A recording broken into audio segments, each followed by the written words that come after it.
Welcome into the DNVR Rockies podcast brought to you by DraftKings Sportsbook. Now, when you use promo code DNVR, new customers can make any $5 NFL bet this week and get $150 in free bets if your team wins. That's code DNVR only at DraftKings Sportsbook, an official sports betting partner of the NFL. I'm your host, Patrick Lyons, and on today's DNVR Rockies podcast, we've got a great conversation with Jesse Friedman from PHNX Diamondbacks, breaking down how the heck the Arizona Diamondbacks became so relevant in the NL West. They were 6 games better than the Rockies this past year. Sure, a lot of that is mostly about the Rockies not doing or playing how we expected them to this past season. A lot of that having to do with the injuries to Chris Bryant and others of the starting staff. But ultimately, the Diamondbacks are really starting to build something, and Jesse really dives into that a lot. So I'm really excited to talk about him. We got some news about Commissioner Rob Manfred. He made some comments recently, and they've kind of gone under the radar just a little bit. There was another trade that's going to make you feel a lot better about a certain Rockies transaction from this offseason. But I wanted to start at the top with Huston Street's Hall of Fame candidacy. We celebrated Huston Street Day on Monday. 3 random, totally different, not connected whatsoever pieces of information about Huston Street that just all happened to fall on Monday. But we learned that he is going to be on the ballot for the class of 2023. And I just wanted to take a second, because there's not a lot of Rockies players that even make it to a ballot in some capacity. We know that Dale Murphy is going to be on the veterans ballot coming up here at the winter meetings. I think they make that announcement where the Veterans Committee will go ahead and vote 16 person committee, you need 12 votes to get into the Hall of Fame. We'll wait and see if Dale Murphy gets in there. Only had almost a cup of coffee at the end of his career with the 93 expansion Rockies. Todd Helton, I gave you my thoughts a couple of days ago that I really think Todd Helton has a decent shot to make some serious growth this year. I don't know if it'll be enough to be 75% to get in this summer, but I think it will probably be at least halfway there. I think we could be looking definitely over the 60% mark for Todd Helton getting into the Hall of Fame. So he's going to be 1 year closer. So that being said, what about Huston Street? Kind of a fan favorite, I think, for a little bit there in the late 2000s there before 2010. 13 big league seasons, played with the A's, Rockies, Padres, Angels. Rockies fans obviously most remember him during that playoff push in 2009, winning the wild card there. And from what's quite possibly the best trade in franchise history. Sure, they had to part with Matt Holliday in his final year before he was going to reach free agency and go somewhere else. They got something for 1 year of Matt Holliday, and they brought back Carlos Gonzalez and Huston Street. Just fantastic. Definitely in the inner circle of greatest Rockies trades ever. Huston Street ended up retiring pretty young. Age 33 was his final season. He battled a couple injuries the last couple years, knee issues, right lat, groin strain. Did try to come back in 2018, but didn't happen for him. In fact, he's only 39 years old right now. So he would be one of the younger Hall of Famers should he get in this year during the voting. We'll break down his actual candidacy, but here more on his resume. 324 saves. That's an important number for closers. You have to have at least 300 to even be in the conversation in any capacity.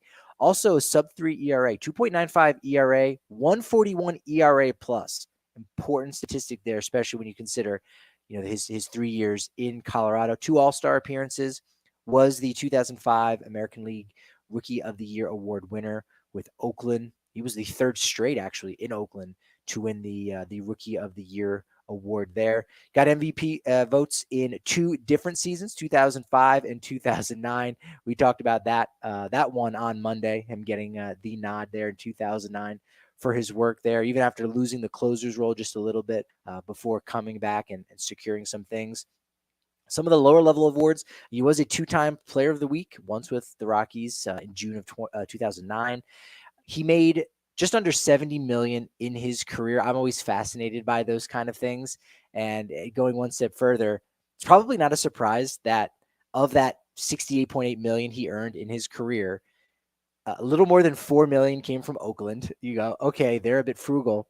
24 plus million came from the Los Angeles Angels, who, look, they're in the news again today. We'll talk about the money that they're continuing to spend on this team to try to get Ohtani, try to get Trout into the postseason. Don't know if it's enough. We'll break it down here. Now, Huston Street's postseason resume in October, he played with 3 different franchises: Oakland in 2006, Rockies, as we know, in 2009, and the Angels in 2014. Had 3 saves, 6.75 ERA, but really it comes down to 2 critical losses in that 2009 NLDS. That seemed like a team that had a lot of the same flair, a lot of the same vibe as 2007. Didn't have the big run late in September to get to the postseason like the original Rocktober 2007 Rockies did, but it had that similar vibe, especially with Jason Giambi on that roster, kind of providing a lot of that flair. Now, Street did save game 2 with a real tight wire act, allowing no runs there, but he did have a 1-run lead. He walked 1, gave up a single to Jimmy Rollins in the bottom of the 9th before retiring Shane Victorino there at Citizens Bank Park with the score at 5-4. Tied the series 1-1 before they went back to Denver. But game 3 and 4 didn't have it. Took the loss in game 3. Came into the game top of the 9th there at Coors Field with the hometown crowd behind him. Score tied 5-5. Jimmy Rollins gets Street again with a single. Sack bunt by Victorino. Single by Chase Utley. Sets up a sacrifice fly by Ryan Howard. Give the Phillies the lead there to win game 3, 6-5. And in game 4, even worse, Rockies had a lead. That was the one. You can win game 4 there. You would have to go back to Philadelphia to take game 5, but at that point, again, it's one game. That's it. Anything can happen in one game. Unfortunately, that's not the case. Street's even worse than game 3. Does blow the lead in the 9th. Rockies were up 4-2. He ends up giving up 3 runs, could not even get the 3rd out before Joe Beimel, there's a name, recorded the 27th out. So that's the postseason resume. But this guy was a dude. Like, Huston Street was a dude pretty much the entirety of his career. He was drafted 40th overall out of the University of Texas. He was a Longhorn back in 2004 by the Athletics. Interesting thing is, he was on the opening day roster the next year and won the Rookie of the Year award following a season in which he's playing Division I baseball in Austin, Texas. Like, that's this guy's life. That's amazing. And he's from Austin, Texas. So got to play at the hometown university, gets drafted, and then boom, you're a big leaguer in no time whatsoever. He played a little bit in the Arizona Fall League there in 2004, but was immediately a dude.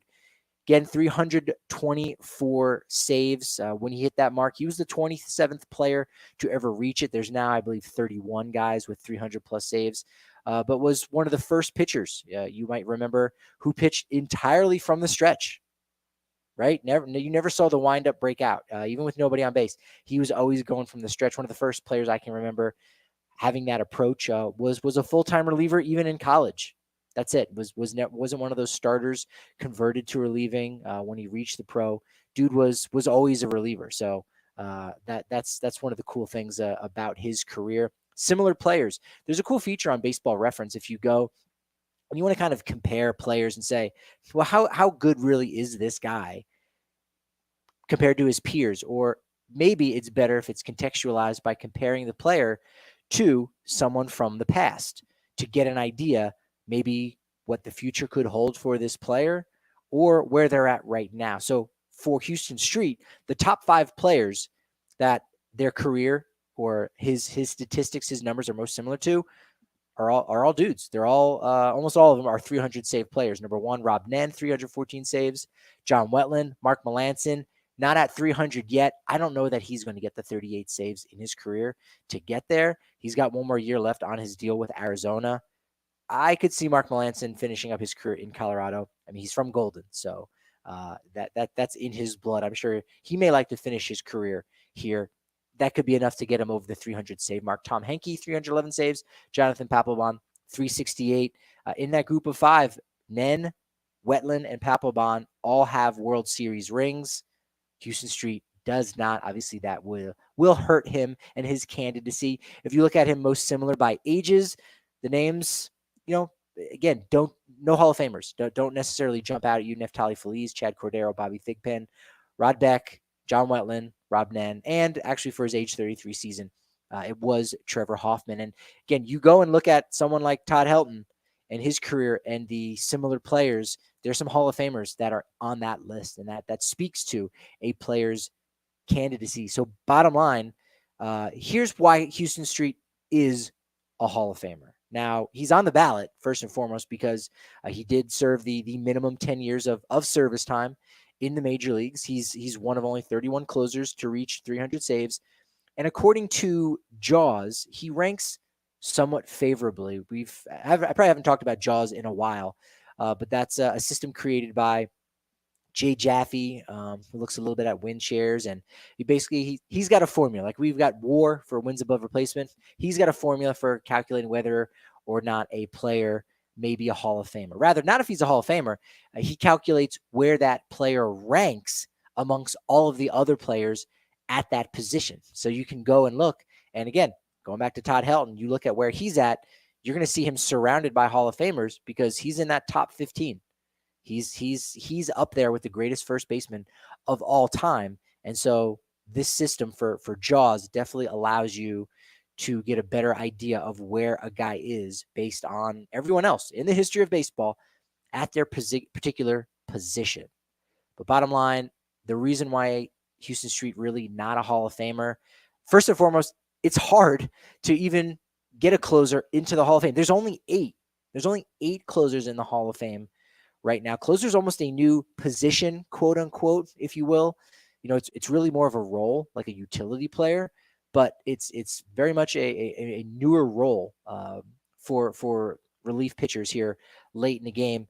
8 enshrined in the Hall of Fame, as I said, but the most recent one, Mariano Rivera, has probably made it even harder for relievers, closers to get in, because as you may know, Mariano Rivera, he got 100% of the vote. First and only person in the history of baseball that every voter, when they put in their ballot, they said, yes, they checked his name off. They checked his box.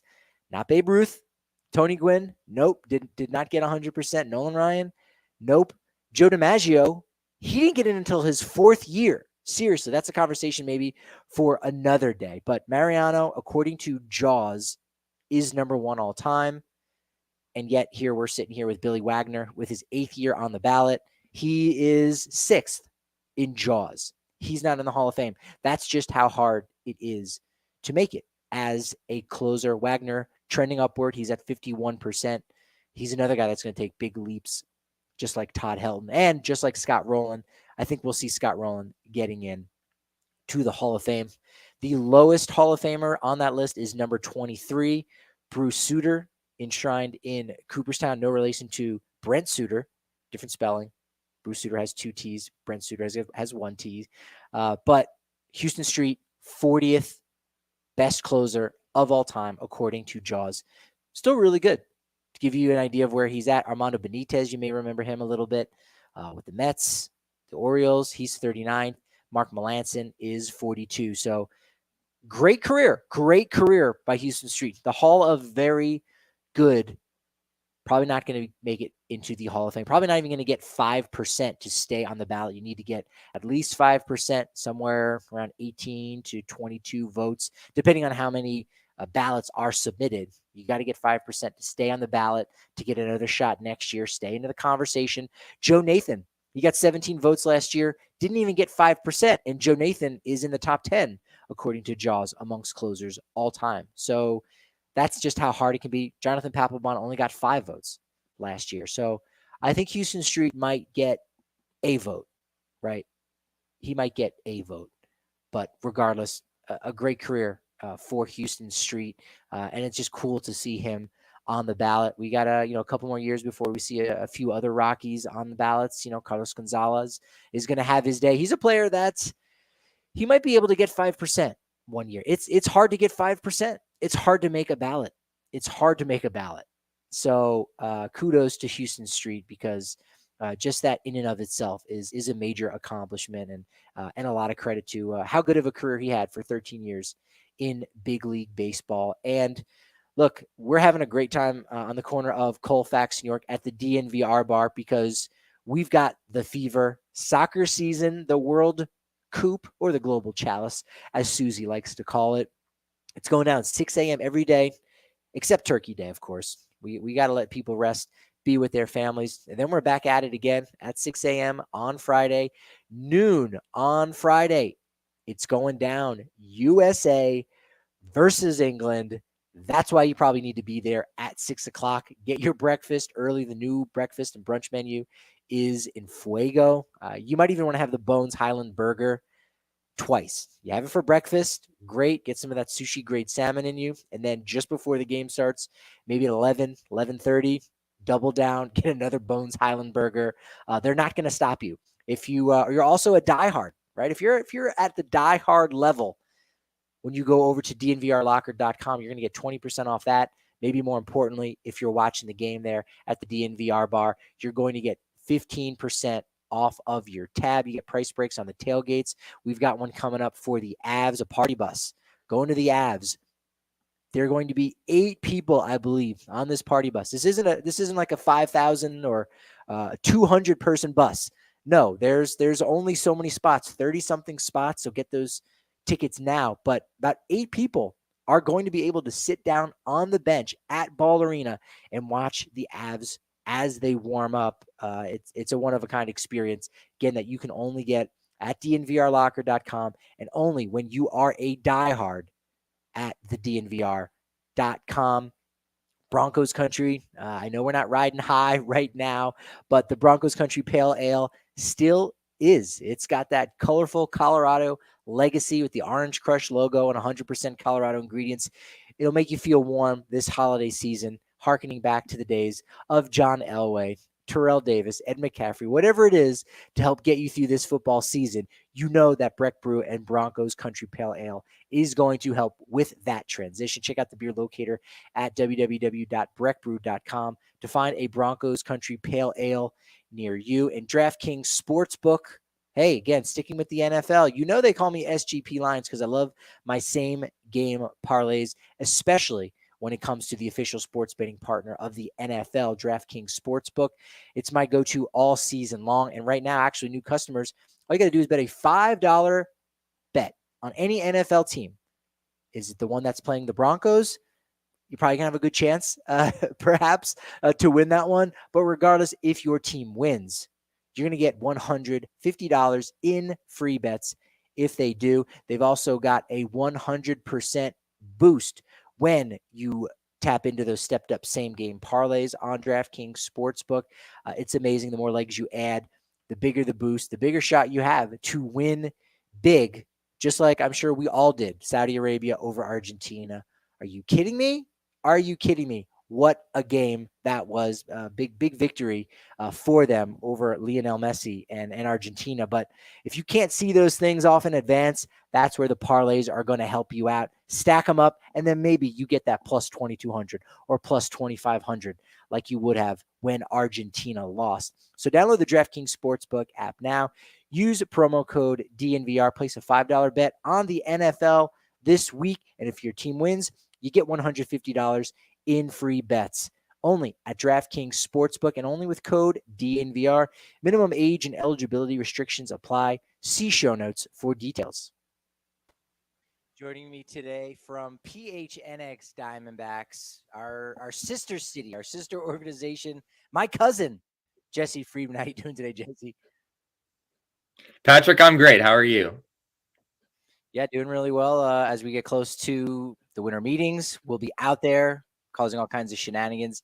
That's going to be super exciting. Honestly, I think that's a fitting way to start this because I think the Diamondbacks are they may be up to some shenanigans. They are not looking to just sit back and be at the bottom of the NL West. We did somewhat of a preview earlier this season, and I said there's no way the Diamondbacks are going to finish ahead of the Rockies. And boy, was I wrong. How did this did the Diamondbacks officially tank, or was it just a rebuild in which one year they happened to lose 110 games? I think last year was sort of the perfect storm, right? I mean, the Diamondbacks lost 4/5 of their starting rotation at the same time, essentially in the month of May, and they just didn't have depth. The D-backs just didn't have depth last year. And so when some of those bigger names went down, they just didn't have what they needed to step in and replace those guys. So I don't think it was a rebuild. A lot of people think that the Diamondbacks rebuilt because, they're coming off of a 52-win season back in 2021, right? I mean, that just kind of screams rebuild. But that's not the choice that they made. I think if the D-backs had really decided to go for a rebuild, they would have traded Zac Gallen. They would have traded Ketel Marte, after a couple of really, really good seasons that he had in 2019 and 2021. They didn't do that. They went out and they've really just tried to continue and improve their roster year after year. They brought in Madison Bumgarner coming into 2020. At the time, that was viewed as a move to try to, kind of push the chips in and continue to contend. Obviously, that's not really how things have worked out. But yeah, this is not a rebuilding baseball team. It never has been. And I think that's a really common misconception about this team.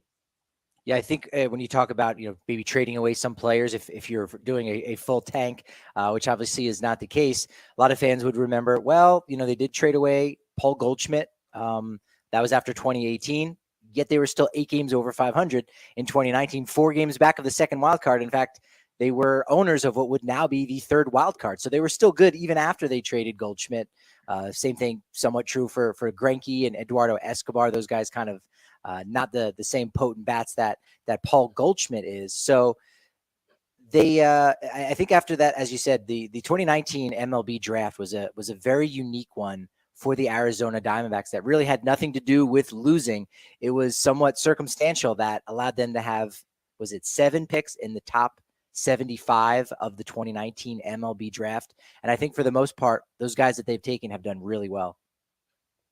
Yeah, you hit the nail on the head. That's been the key for this baseball team, is that they really have drafted well over the last few years. At least the early returns have been really promising. And that's honestly kind of a big change for the franchise. If you look at how the Diamondbacks fared in the draft in kind of the early mid 2010s, it was sort of a barren wasteland for them. They had basically no first round picks or even like top 5 round picks, really contributed all at the major league level for those years. So, they were surviving off of Goldschmidt and Robbie Ray and, some guys who were kind of unexpectedly great for a few years there. And that's how they had the success that they had in those years, but it wasn't sustainable. And that's kind of the key for this team moving forward. And something that their general manager, Mike Hazen, has talked about a lot is we want to build something here that's sustainable, where we're not just making the playoffs once every 6 years or so, which is kind of what the trend has been. They want to be a postseason team year after year after year.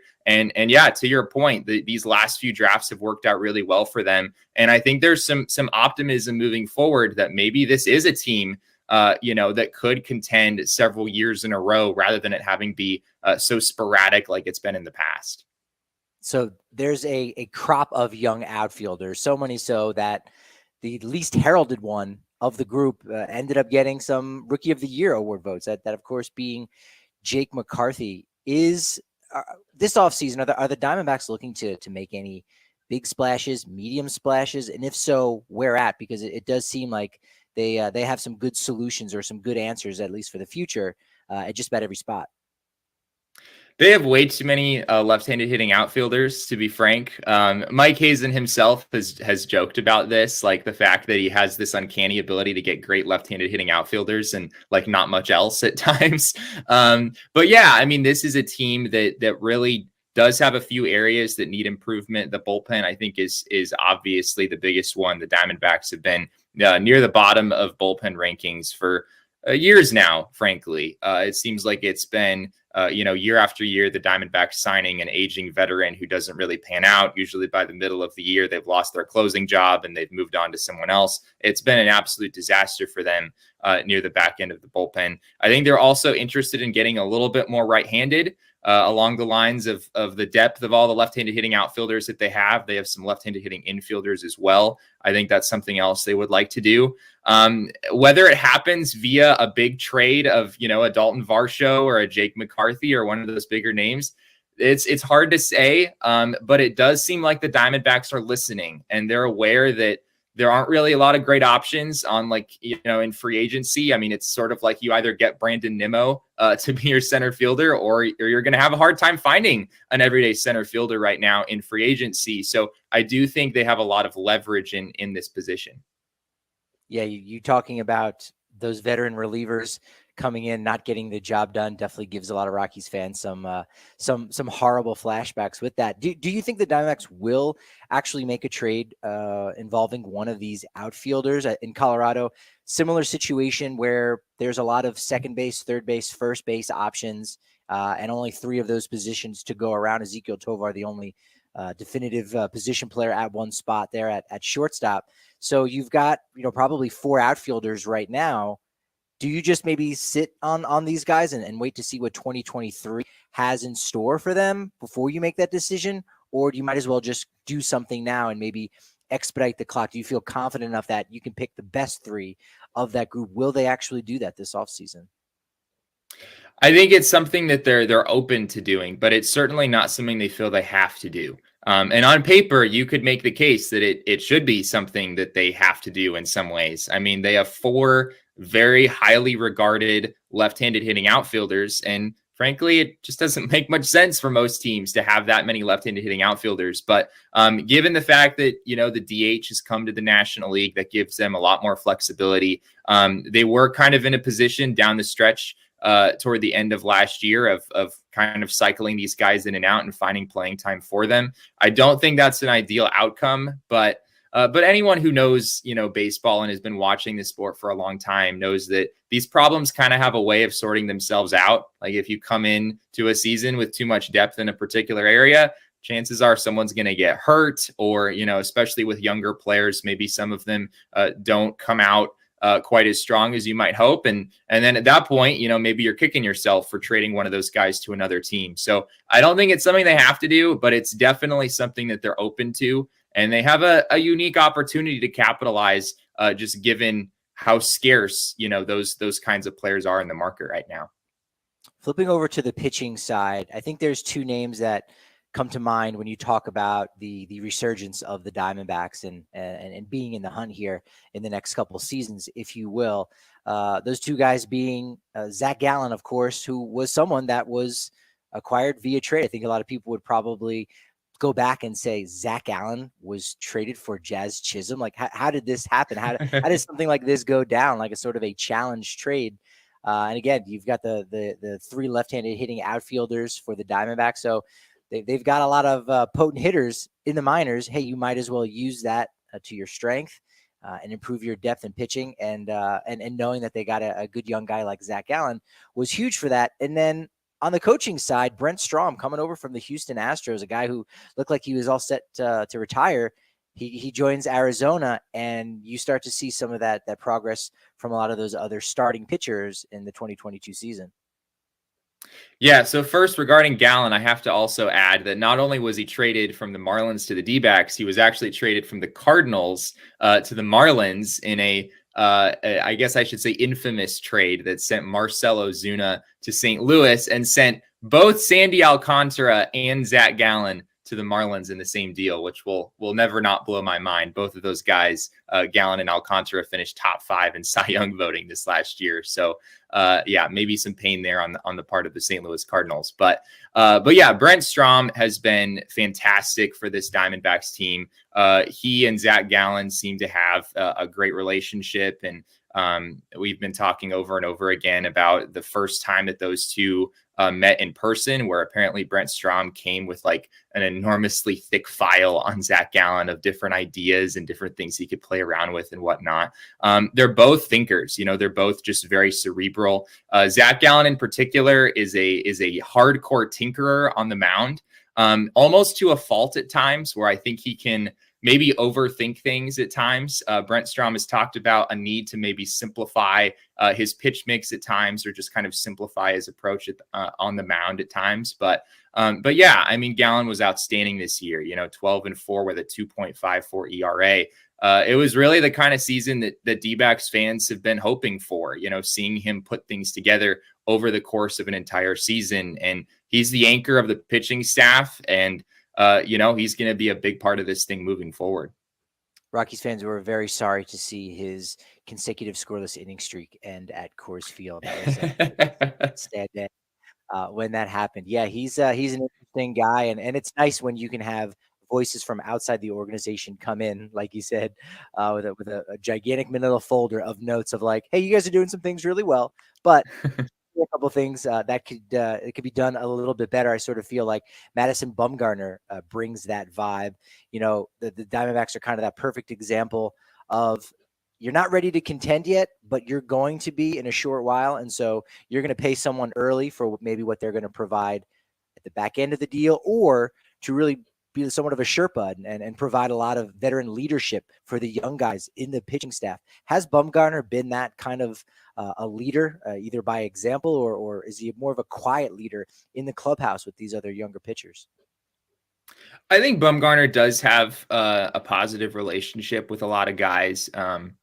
I think a lot of Diamondbacks pitchers do look up to him, and obviously his track record with what he did in San Francisco and what he accomplished in the postseason. I mean, one of the greatest postseason pitchers of all time, right? There's really no debating that. So yeah, I do think he's had a positive impact in the clubhouse. I don't know if Madison Bumgarner is necessarily your prototypical leader. I guess you could make a case that by example, I'm sure guys are kind of watching what he's doing and whatnot. But I mean, the Diamondbacks had Zac Greinke a few years ago in the organization, and he certainly wasn't your prototypical, ace lead. Like he just didn't, fulfill that role that maybe you have in mind for the ace of a pitching staff. But yeah, I think Bumgarner has had some positive impacts in that regard. Frankly, it's going to be difficult for him to lock down a role. Moving forward in 2023, I think he has a decent chance to earn a role in the starting rotation out of spring training. Mike Hazen has said that incumbency matters, and he certainly has an inside track there. But to be honest, Patrick, it was a rough year for him. It was a really rough year for him. The first couple months, the numbers looked okay, but all of the underlying stats said that it was kind of a disaster. And by the end of the year, the numbers kind of started to reflect that. And he needs to make some adjustments. He needs to, really kind of rethink his approach on the mound if he wants to continue to get hitters out moving forward. You got to wonder if an umpire massaging his hand seductively could have thrown him off his entire season. I don't know. Probably not. But yeah, he's interesting. and I think a lot of people would probably be surprised to say, like, how do you not have room for a Madison Bumgarner when Zac Gallen? Okay, maybe he's your number one.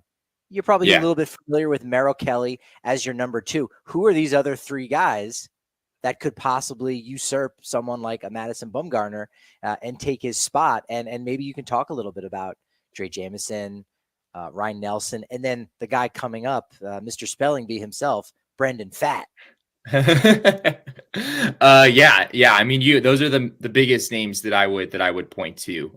Both Trey Jamison and Ryan Nelson were outstanding last year. It was only a few starts for each of them, so I think you have to take it with a grain of salt. But it was against good teams too. I mean, it was Trey Jamison going into Dodger Stadium and 6 innings, 2 runs, 8 strikeouts, something like that. And Ryan Nelson had a couple of similar outings against the Padres. They were doing it against some of the best teams that the Diamondbacks face. And I think there's a lot of reason to believe that moving forward, those guys could have some success.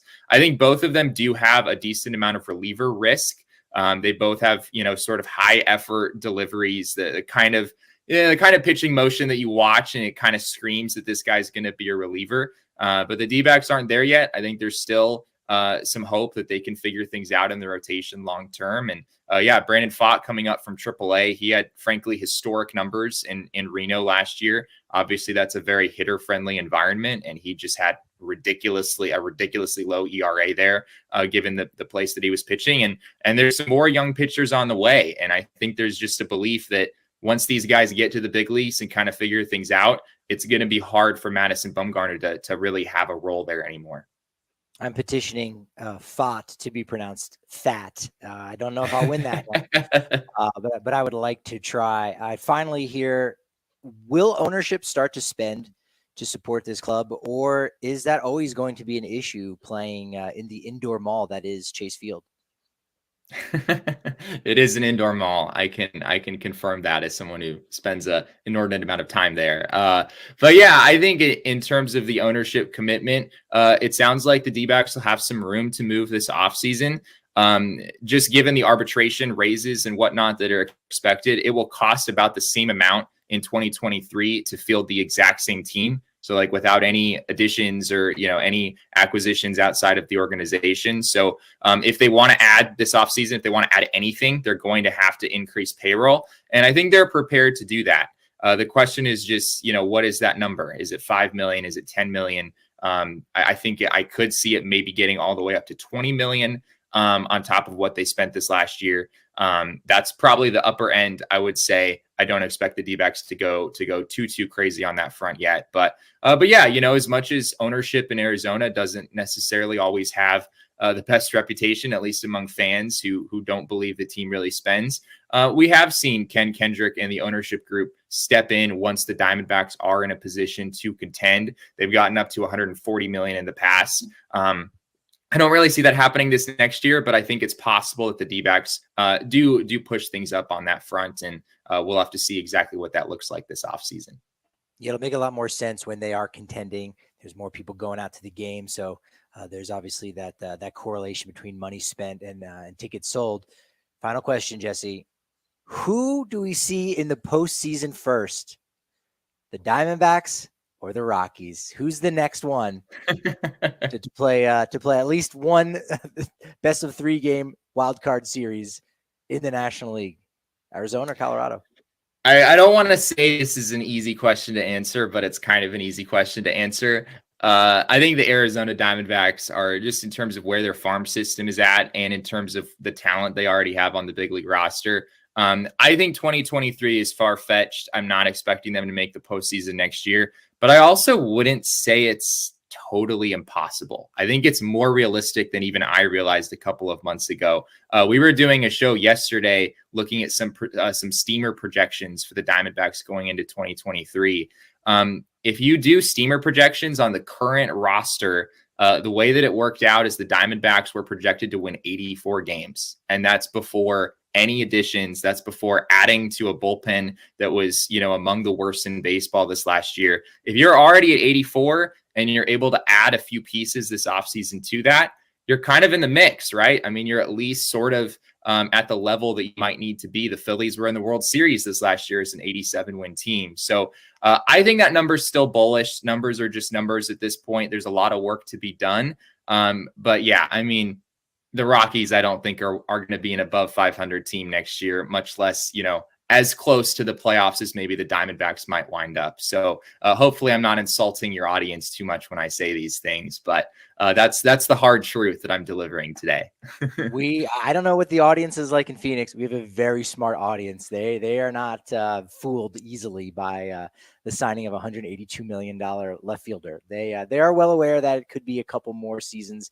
2025 is probably that one, but as you're talking about with the Diamondbacks, maybe they jump up a little bit early. And so this is that year that they contend for a postseason spot, when maybe 2024 is the best time. Anything can happen. So maybe it goes down even before 2025. But all right, you got the Diamondbacks ahead of the Rockies. You were right last time. So we'll see if you are right again.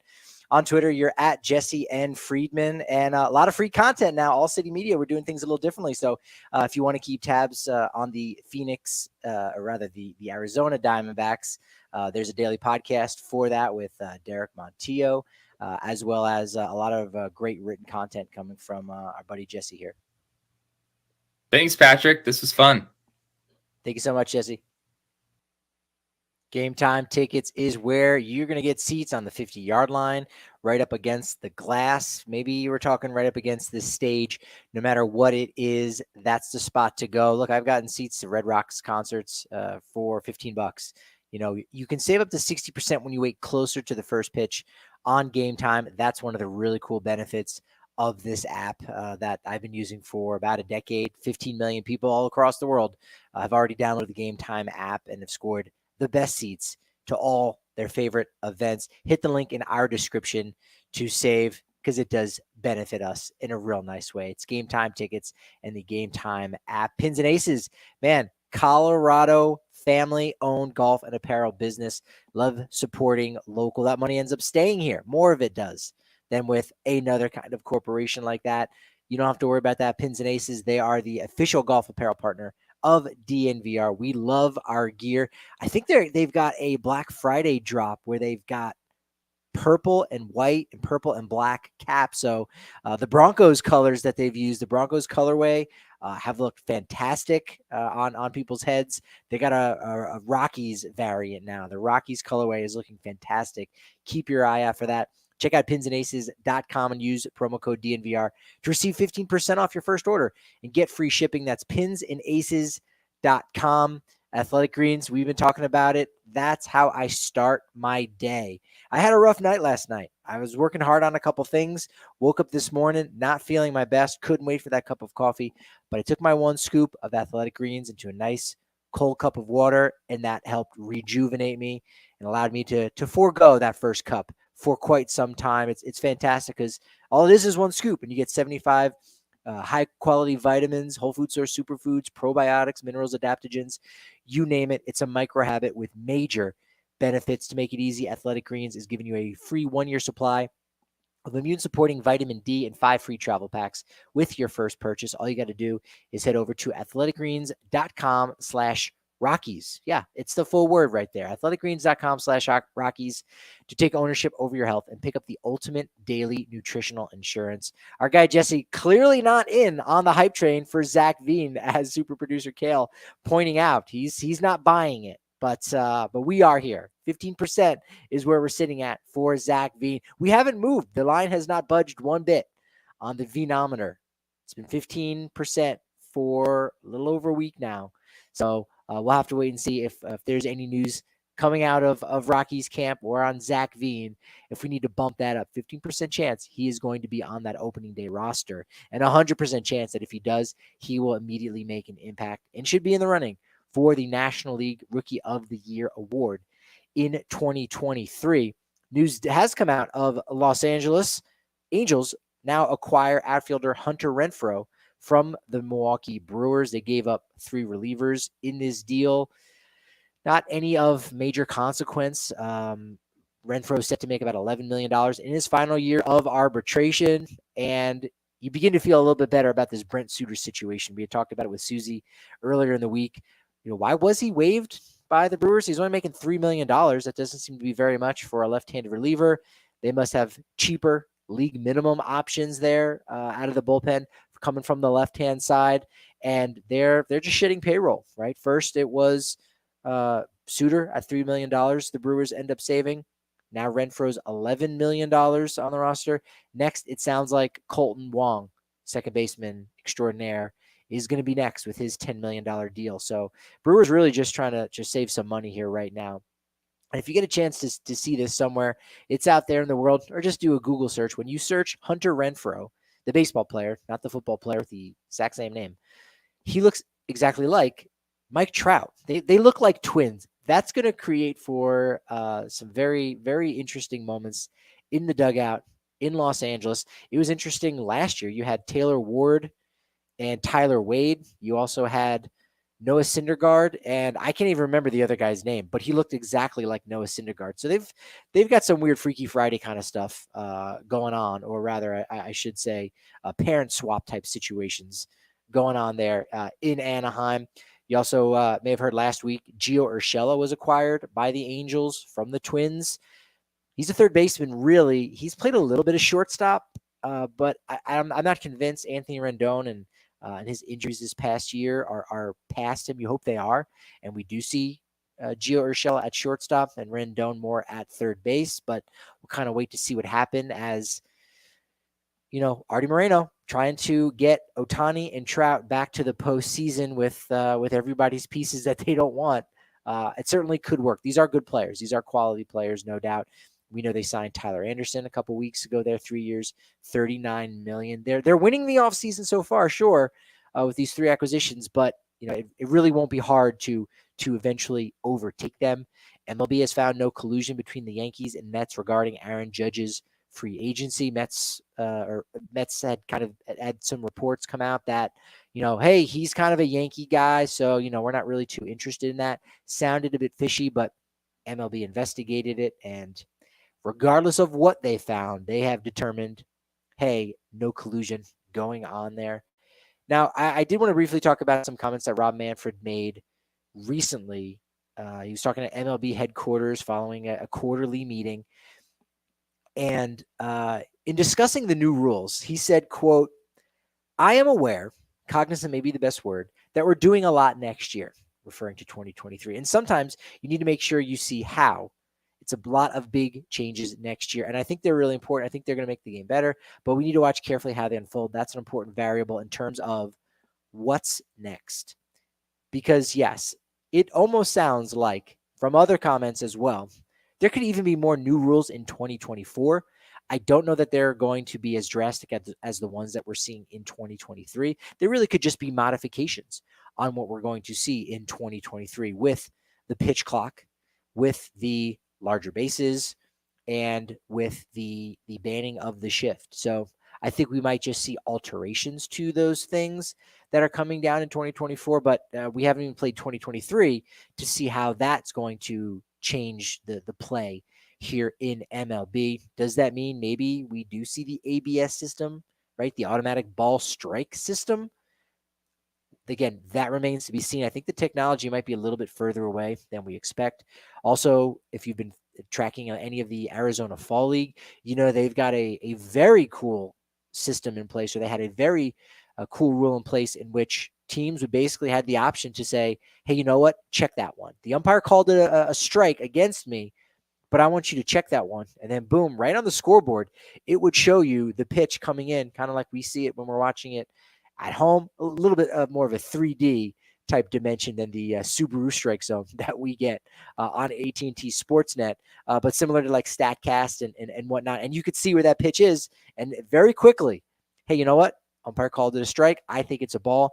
Let's go ahead and check that one for the review. Boom, it's up on the scoreboard. That was a ball. That's how quickly that could turn around. And so that will be incredibly interesting to see if and when that does happen in 2024 or beyond that. Minor League Baseball, they're getting their own collective bargaining agreement too. They're getting a CBA because now MLB has acknowledged that Minor League Baseball and the Minor League Players Association is a real thing. And so that will be very interesting to see how that progresses and any interesting wrinkles that come about that. Again, all of that should be really good for minor league ball players. The one piece of news that definitely has been quite bad for Major League Baseball, if you've been keeping tabs on it, is the FTX situation. It's one of these kind of coin apps or coin trading sites and apps, and Major League Baseball got in bed with them. It's not clear how much money that they lost, but FTX, high profile collapse. There's all kinds of controversy around the head of the company, SBF, Sam Bankman-Fried. It can be some heady stuff, but it's worth checking out. Rob Manfred did also say in that quarterly meeting, they're going to be a little bit more cautious moving forward. And I think, anything involving cryptocurrency, you got to be very cautious with that. Shohei Ohtani was in commercials for FTX. I think he was paid in coins, if you will. So it's an interesting situation going down. Manfred declined to specify how much money MLB is losing with the arrangement that they've had with FTX. But Manfred did say it's a very good bet that we will no longer be seeing those FTX patches on umpires' uniforms. It's a good bet, but it's not a lock. That would be an embarrassment, really, if they had to continue to do something like that. So that definitely backfired in an incredibly major way for Major League Baseball, and they're kind of catching some of the shrapnel with everything going down right now, based around that. So appreciate you guys joining us here on the DNVR Rockies podcast. I think I'm going to record a quick little freebie for Thursday, maybe 10, 15 minutes. You'll drop that in your inbox there. But I want you to have something there for those of you that are addicted to what Susie and I do and getting your baseball news and all that. We have a fun time talking to you. So I think that makes sense. And of course, Susie will be back. I think she'll be at her normal 5 o'clock slot. She's always has great guests based on anything that's going in and around the game of baseball. She'll be broadcasting live from North Carolina. So you're getting North Carolina Susie Hunter there. We'll see what the vibes are like. It's always going to be fun. It's always going to be interesting. I tune in. I even comment on it when Susie has her shows because it's always entertaining, always informative, always a good time over on the Twitter side at DNVR_Rockies, at Patrick D. Lyons is where I'm at. Appreciate your time. Hope you have a wonderful Thanksgiving. But you know what they say about momentum? It's only as good as your next show. So hope to see you on Friday with Susie at 5 p.m.